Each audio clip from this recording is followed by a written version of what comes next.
Good afternoon, everyone. My name is Tony Simula, CEO of TekCyte, and we focus on high-performance coatings for implantable devices. We're a small company. We've been around for only 5 years, a B2B enterprise, preclinical stage.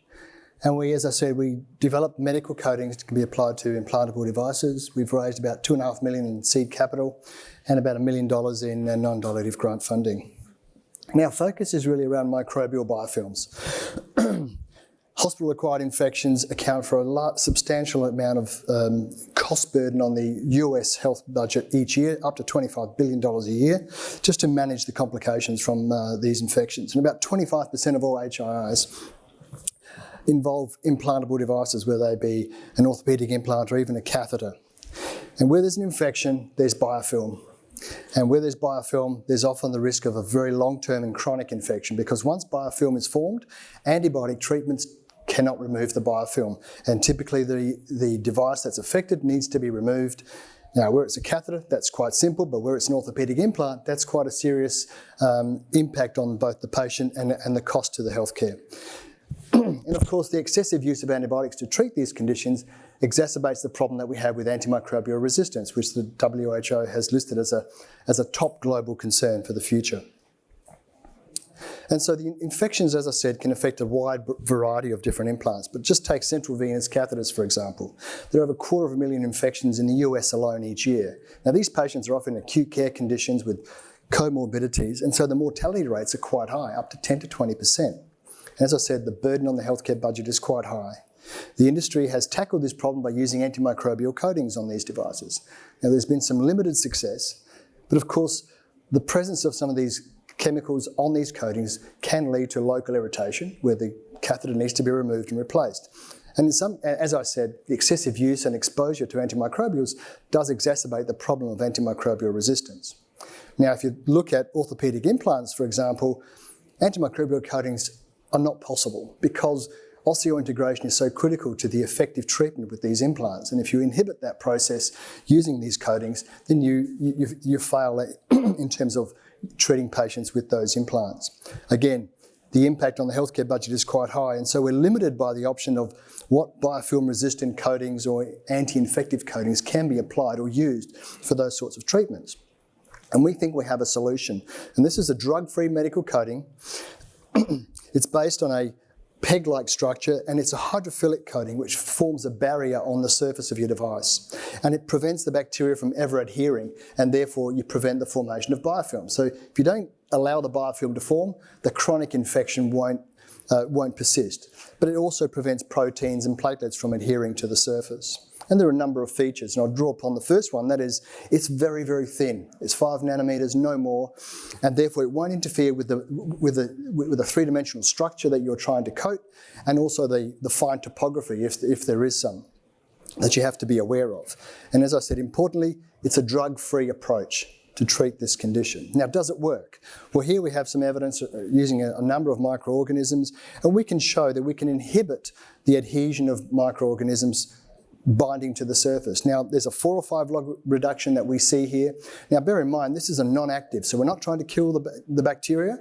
Many actives struggle to achieve even a 4 or 5 log reduction, but the FDA, those that are on the market, would typically have to achieve a 6 log reduction. So as a non-active passive coating, that's a pretty good reduction. And of course, as you can see, visually, it prevents the formation of biofilm because you're preventing the significant number of the bacteria to attach to the surface. Now, because it prevents other material from sticking to the surface, including platelets, it's also antithrombogenic. So we've been undertaking a number of studies on stents and stent grafts and shown that we can significantly reduce thrombosis. Now, for something like a central venous catheter, you have the double benefit. You have this biofilm-resistant coating, but also an antithrombogenic coating to prevent clots. And we've tested this using a number of human donors, and we can see a very consistent result. Now, tissue integration is very important for some devices like orthopaedic implants, dental implants. Now, we haven't tested this yet to verify or validate the osseointegration, but here we show with a porous Teflon plug that was implanted into mice and left for 28 days, the bare Teflon, we show very little, if any, integration of the tissue into that plug. When it was coated with Bioinvisible, our coating, we see that it goes from a hydrophobic environment to a hydrophilic surface, and that encouraged the cells to grow into the pores. These are microscopic pores. And so to encourage tissue integration for the implant. And of course, there's another study we undertook with stents implanted into pigs, and within 5 days we see normal growth of the endothelium over the bioinvisible coated stent. So it doesn't interfere with normal growth of the tissue that surrounds it. That's important for tissue integration. Of course, it shows that it's safe and biocompatible. We've undertaken some tests at NAMSA to verify that.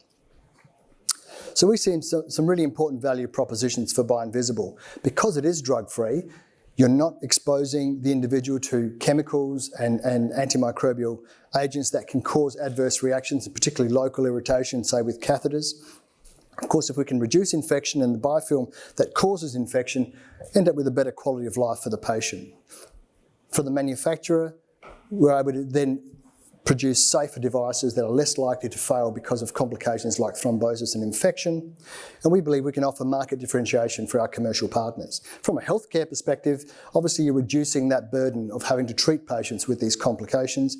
And if you reduce the excessive use of antibiotics, we can go some way to reducing the risk of antimicrobial resistance becoming a serious problem that it already is and becoming worse.